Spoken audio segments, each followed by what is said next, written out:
Life as an orphan is like walking a tightrope without a safety net. I'm Eva, and my journey started in the confines of a dimly lit orphanage, where the echoes of my own footsteps were often my only conversation. "Morning, Eva," Mrs. Hargrove, the caretaker, would greet me each day with a warm but weary smile. Her kindness was a rare light in my otherwise bleak days. "Good morning, Mrs. Hargrove," I'd reply, trying to match her warmth. One day, as I was reading in the corner of the common room, she approached me with that look in her eye, the one that meant she had something important to say. "Ava, you're not like the other kids here," she began, her voice tinged with something that sounded like hope.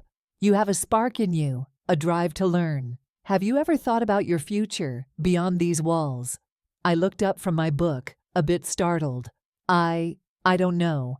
I guess I've never really let myself think that far ahead." Mrs. Hargrove sat down next to me, her eyes scanning the room before returning to mine. "Well, maybe it's time you start. There's a world out there, Eva, and I think you could really make something of yourself." Her words were a catalyst, igniting a flame of ambition that I hadn't realized was within me. From that day on, I poured myself into my studies. I would often find myself lost in books, soaking in every word as if it was a lifeline to a world I had yet to see. Then came the day of the scholarship announcement, a chance to step beyond the orphanage walls and into the vast, unknown world. The entire orphanage was abuzz with excitement, but for me, it was more than that. It was the possibility of a lifetime. As the names were announced, my heart pounded in my chest like a drum. "And the scholarship goes to Eva Thompson." I froze, my breath caught in my throat. Mrs. Hargrove squeezed my hand, her eyes glistening with tears.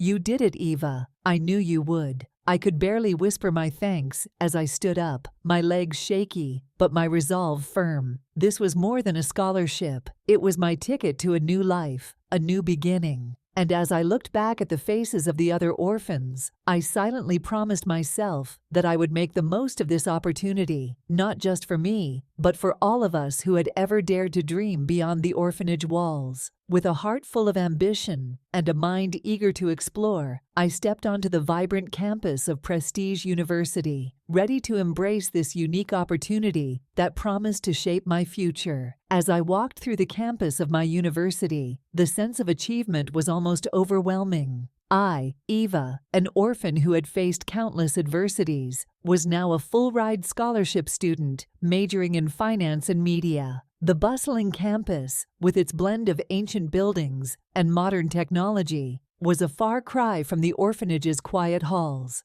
I remember meeting my roommate Lily for the first time. She was a vibrant character, her enthusiasm for life infectious. "Wow, a double major? That's ambitious," Lily exclaimed as we decorated our dorm room. I laughed. "Yeah, I guess I've always been a bit of a dreamer. I want to make the most of this opportunity." Our conversations often lingered on our dreams and aspirations. One evening, as we sat under the starry sky, Lily asked, "What drives you, Ava? You always seem so focused." I gazed at the stars, pondering her question. "I've always believed that education is my ticket to a better life. I don't just want to survive, I want to thrive, to make a difference." "That's admirable," Lily said, her eyes reflecting genuine respect. "You're going to do great things, I can tell." Classes were a whirlwind of new knowledge and challenges. Professor Jacobs, my finance teacher, was particularly impactful. He had a way of making complex theories understandable and often stayed after class to answer questions. One day, he noticed my lingering queries. "You have a keen mind for finance, Eva.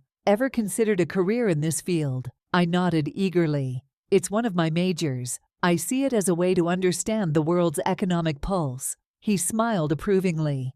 "Keep that curiosity alive. It'll take you far." My media studies were equally thrilling. Dr. Simmons, with her passion for digital media, often encouraged creative thinking.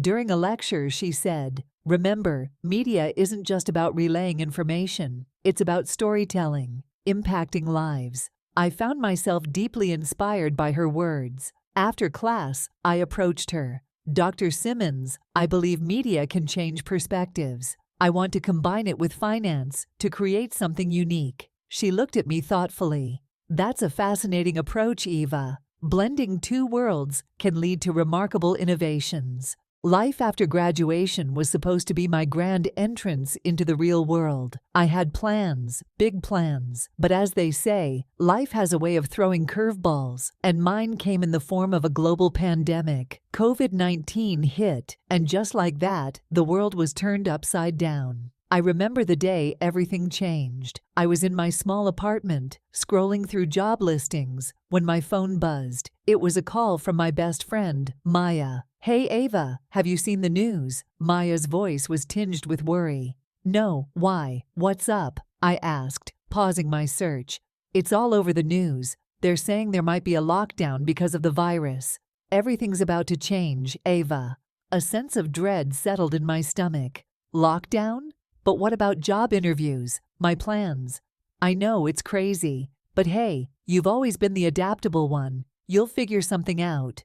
Maya's words were meant to be comforting, but they echoed in my mind long after the call ended. Adaptable. Yes, that's what I needed to be. With in-person opportunities dwindling, I turned my attention online. I had a background in finance and media, so why not explore remote work? I started with freelance content, writing and affiliate marketing, anything that could be done from the confines of my apartment. The transition wasn't easy. I remember spending hours researching, learning about digital marketing strategies, SEO, and social media engagement. It was during one of these late-night learning sessions that my neighbor, Mr. Jenkins, knocked on my door. "Working late again, Eva?" he asked, peering over his glasses. "Yeah, Mr. Jenkins, just trying to figure out this whole online work thing. It's a whole new world." He chuckled. "You know, back in my day, we didn't have all this internet stuff, but you young folks seem to navigate it like it's second nature." I smiled, feeling a spark of confidence. "I guess we do, but there's still a lot to learn." Mr. Jenkins nodded. "Well, if anyone can figure it out, it's you. You've always been a fighter." His words stuck with me as I dove back into my work. Over the weeks, I found myself getting better at it. I was writing articles, managing social media pages, and slowly but surely, building a small but steady stream of income. One evening, as I was wrapping up an article, Maya called again. "Eva, how's the digital world treating you?" she asked cheerily. "Actually, not too bad. I think I might be getting the hang of this." "That's my girl. Told you you'd figure it out."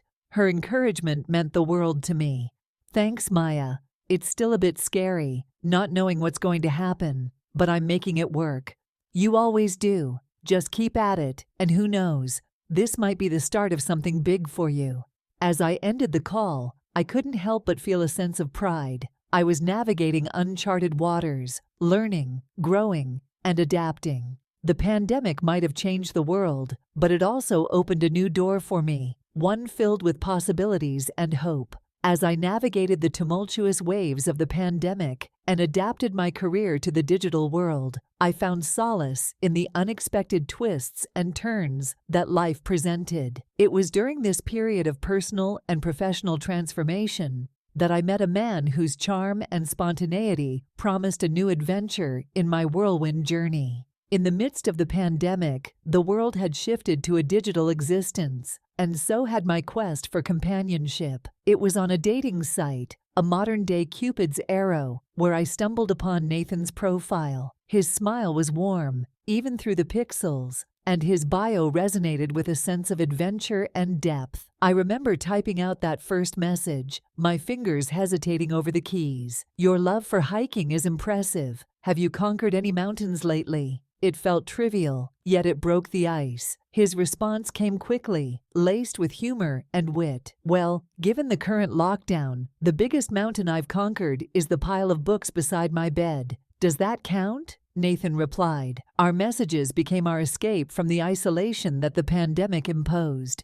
We'd spend hours exchanging stories, dreams, and even fears. He had a way of making me laugh, a rare and precious gift during those days of uncertainty. One night he suggested, "How about we take this conversation beyond text? A virtual dinner date, perhaps." I promised to dress up and not burn the pasta. The idea was both exciting and nerve-wracking. I agreed, and that Saturday night, we set up our laptops for our first date. I cooked my favorite pasta dish, and he, true to his word, didn't burn his. Seeing him on the screen, it felt oddly intimate. We ate, laughed, and shared stories, the digital space somehow bringing us closer. "This is the strangest yet most wonderful date I've had," I confessed, watching him through the screen. Nathan smiled, his eyes reflecting the same sentiment. "I never thought I'd meet someone like you, especially not like this, but I'm glad I did, pandemic or not." Finally, Nathan looked at his watch. "It's getting late. Can I see you again?" he asked, a hopeful look in his eyes. I hesitated for a moment. This was all happening so fast, but there was something about him that felt right. "Sure, I'd like that," I replied with a smile. Our romance blossomed quickly after that. Days turned into weeks, and weeks into months. We were inseparable, each moment feeling more magical than the last. One evening, as we walked along the riverbank, Nathan stopped and turned to face me. The city lights reflected in his eyes,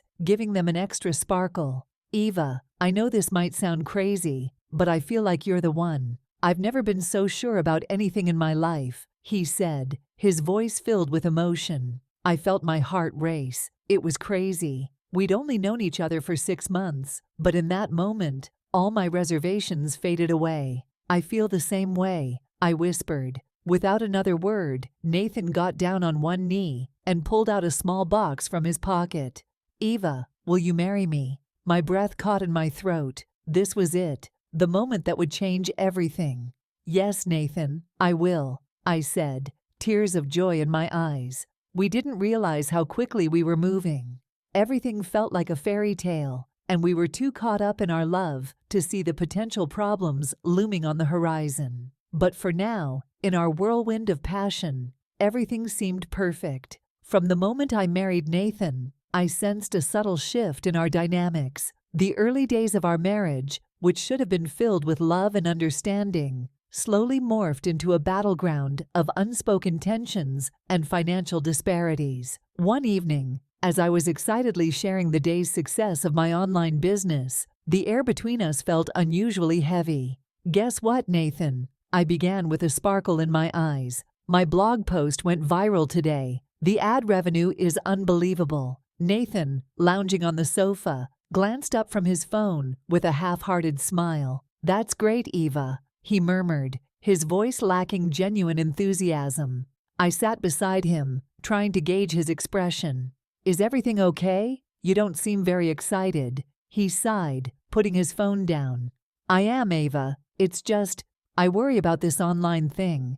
It's so unpredictable. But it's doing well, better than we hoped. Isn't that a good thing?" Nathan rubbed his forehead, looking uncomfortable. "It's just, I've been thinking, maybe you should consider something more stable. This online business is fine for now, but what about the long term?" His words stung me. "Nathan, this isn't just a hobby. It's my career, and it's thriving." He shifted uneasily. "I know, but as a husband, I want to ensure we have a stable future. This online stuff, it's hard to rely on." I felt a twinge of frustration. "My work is valid, Nathan. It's not just some online stuff. I'm making more than I ever did in a regular job." He looked away, his discomfort evident. "It's not about the money, Eva. It's about stability. And, well, it's a bit odd being the one who earns less." I couldn't believe what I was hearing. "Are you saying my success is a problem for you?" No, it's not that." He quickly backtracked. "I'm proud of you, Eva. I just think we need something more dependable." I stood up, feeling a mix of anger and disbelief. "My business is dependable, Nathan, and it's growing every day. I thought you of all people would support me." He reached out, trying to placate me.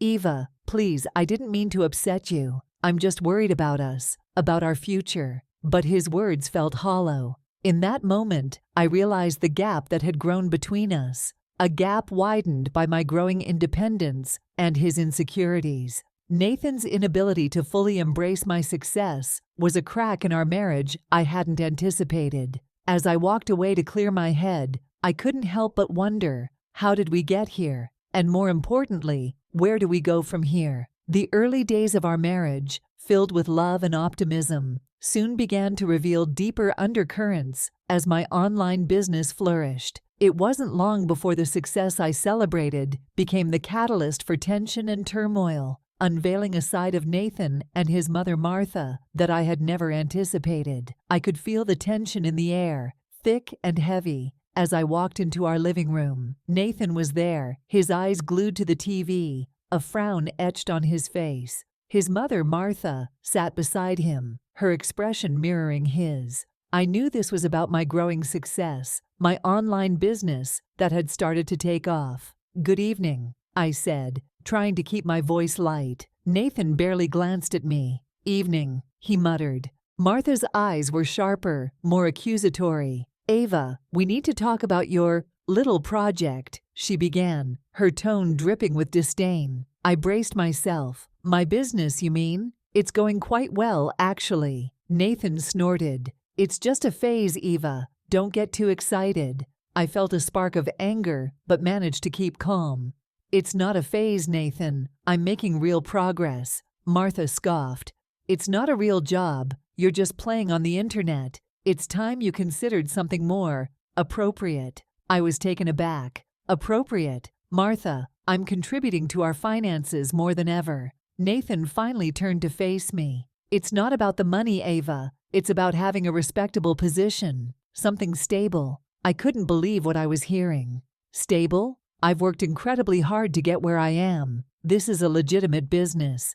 "Ava, listen," Nathan said, his voice rising. "You're my wife. It's embarrassing to tell people that you make a living off some online game." "It's not a game," I protested. "I've built this from the ground up. It's successful, it's growing, and I'm proud of it." Martha interjected. "Pride doesn't bring stability, dear. Think about our reputation. Think about what people will say." I felt a mix of frustration and disbelief. "What people think doesn't pay our bills. My work does. I thought you'd be happy for me." Nathan shook his head. "I just think it's time you took life more seriously. Maybe focus on the home, on us, rather than this fantasy." I stood there, feeling a mix of anger and hurt. "My work is not a fantasy. It's real, and it's mine. I won't give it up just because you don't understand it." There was a silence, filled with unspoken words and brewing storms. Martha looked at Nathan, then back at me, her lips pressed into a thin line. "Eva," Nathan said slowly, "you need to think about what's best for us, for our future, not just your little hobby." My hands were shaking, but my voice was steady. "This is not just a hobby, Nathan. It's my career, my passion. I won't give it up. Not for you, not for anyone." The room was filled with a cold silence. I knew then that this was just the beginning of a long, hard battle. A battle for my independence, my identity, and my dreams. It was during this period of escalating conflict and emotional turmoil that I reached a breaking point. A moment where the veil of love and hope was torn away, exposing the harsh truth of our troubled relationship. Nathan's mood had been particularly volatile that week, and his mother Martha only fanned the flames of his anger. I was in the kitchen, trying to prepare dinner, my hands shaking slightly. Nathan walked in, his footsteps heavy and foreboding. "What's taking so long, Ava?" he demanded, his voice laced with impatience. "I'm trying to get it done as fast as I can," I replied, trying to keep my voice steady. Martha entered the room, her eyes scanning the kitchen with a critical gaze. "You should be more efficient, dear. Nathan works hard. He deserves a timely meal." I bit my lip, fighting back a sharp retort. Instead, I focused on chopping the vegetables, but my hands trembled more with each slice. Suddenly, Nathan grabbed the chopping board and flung it across the room. The vegetables scattered on the floor, a stark contrast against the white tiles. "This is pathetic, Ava. Can't you do anything right?" he yelled. Tears welled up in my eyes. "I'm doing my best," I whispered. "Your best? This is your best?" Nathan's voice was dripping with contempt. Martha shook her head, clucking her tongue. "We've been too lenient with you. You need to learn your place in this house." I felt a surge of anger. "My place? My place is not to be treated like a servant." Nathan stepped closer, his face inches from mine. "You should be grateful. Without us, where would you be?" I wanted to scream, to tell him I was better off before I met him. But fear kept me silent. That's when he raised his hand and struck me across the face. The sound echoed in the kitchen, a stark reminder of my reality. I stumbled back, my hand instinctively going to my cheek. "You will respect me in my house," he bellowed. That slap. It was more than just a physical blow. It was a wake-up call. Something inside me snapped. I couldn't live like this, trembling under his shadow, losing pieces of myself every day. I looked up at him, my vision blurred by tears. "I won't do this anymore," I said, my voice barely above a whisper. "What did you say?" Nathan's voice was low, dangerous. "I said I'm done. I can't live like this. I won't." Martha laughed, a cold, harsh sound. "And where will you go? Who will want you now?" I didn't have an answer, but I knew I had to leave. I couldn't stay in this house, this marriage, one more day. I remember the night vividly. The air was cool and quiet as I packed my essentials into a small suitcase. My hands trembled with every folded garment, a mix of fear and determination pulsing through me. "This is it, Eva. No turning back," I whispered to myself. As I zipped up the suitcase, my phone buzzed. It was Martha, Nathan's mother. I hesitated but answered. "What do you want, Martha?" "Eva, darling, please reconsider. You're making a mistake." Her voice was a blend of feigned concern and manipulative sweetness. "This is no mistake, Martha. I'm done living in fear. I'm done with Nathan," I replied, my voice steady despite the churning in my stomach. "But he loves you, Eva. We all do. You're just overreacting," she insisted. "Love doesn't hurt, Martha. Love doesn't belittle or control. I won't endure it any longer." I could feel a newfound strength in my words. There was silence on the other end before Martha said, "You'll regret this, Eva. You're throwing away your life." "No, Martha, I'm saving it." And with that, I ended the call, my decision cemented. I glanced around the room, a space once filled with hope and love, now tainted with the scars of my ordeal. Taking a deep breath, I picked up my suitcase and stepped out into the night, leaving behind the life that had become my prison. "I will rise from this,"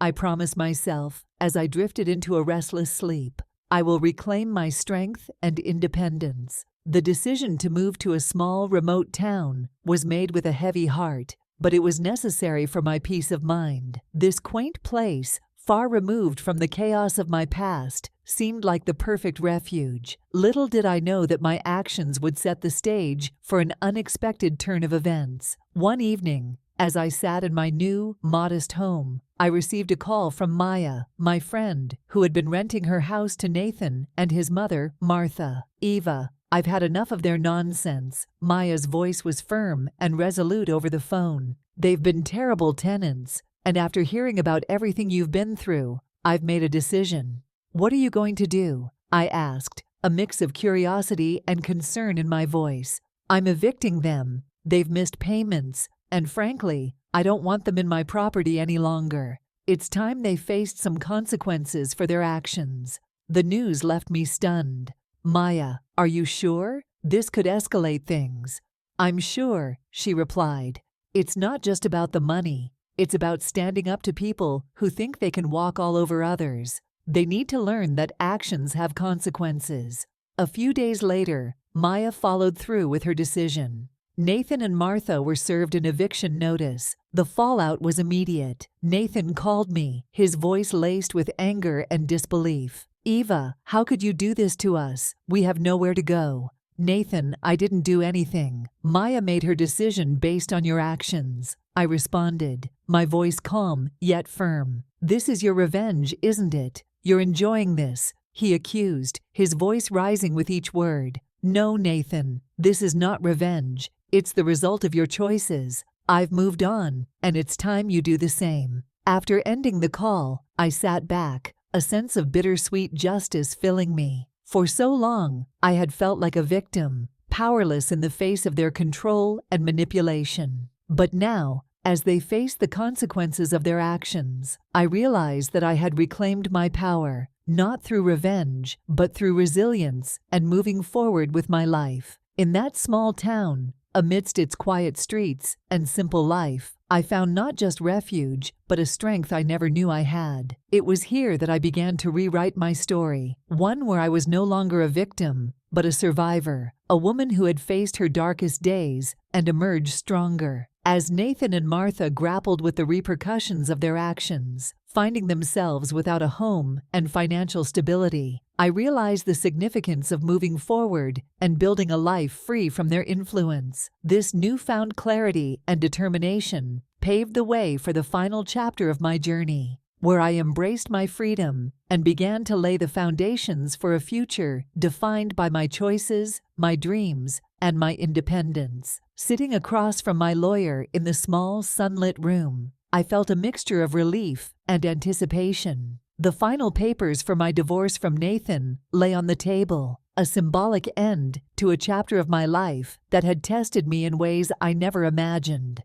"You've been through a lot, Eva," my lawyer, Mr. Simmons, said, his voice tinged with empathy. "Once you sign these, it's all over legally. You can start fresh." I nodded, gripping the pen tightly. "It's not just a fresh start, Mr. Simmons. It's a reclaiming of my life, my choices, my freedom." As I signed the papers, each stroke of my name felt like a step towards a future I had fought so hard to secure. When I was done, Mr. Simmons offered a gentle smile. "Congratulations, Ava. You're officially free." The word freeze echoed in my mind as I left his office. I walked through the streets of the small town I now called home, feeling the weight of the past lift with each step. The quaint shops and friendly faces I passed seemed to celebrate my newfound liberation. Later that day, I met with my closest friend, Maya, at a local cafe. She had been my rock through the darkest times. "Ava, you look different, lighter somehow," Maya observed as we sat down with our coffees. "I feel lighter," I replied, the corners of my mouth lifting into a smile. "I've closed a painful chapter, Maya. It's time to write a new one." Maya reached across the table, squeezing my hand. "I'm so proud of you. It takes incredible strength to escape, to start over." We talked for hours about my plans to expand my online business, about healing and moving forward. Maya listened intently, her support unwavering. As the sun began to set, painting the sky in hues of orange and pink, I realized how much I had changed. The trials had forged a stronger, more resilient version of myself. That night, back in the solitude of my home, I reflected on my journey. The abuse, the escape, the legal battles. They were chapters of my life, but they didn't define me. I was not just a survivor. I was a creator of my destiny. I opened my laptop, the screen illuminating the room with a soft glow. I started typing, not a business plan or a marketing strategy, but the beginning of a book. My story, in my words, a testament to resilience and hope. As I wrote, I realized this was more than just a book. It was a message to others who might be facing their battles. It was a way to turn my pain into purpose, my struggle into strength. I worked into the night, the words flowing like a river freed from its dam. The future was unwritten, filled with possibilities, and I was ready to explore every one of them. My story wasn't over, it was just beginning. And in that moment, I knew I was exactly where I was meant to be, free, empowered, and alive with the promise of new beginnings.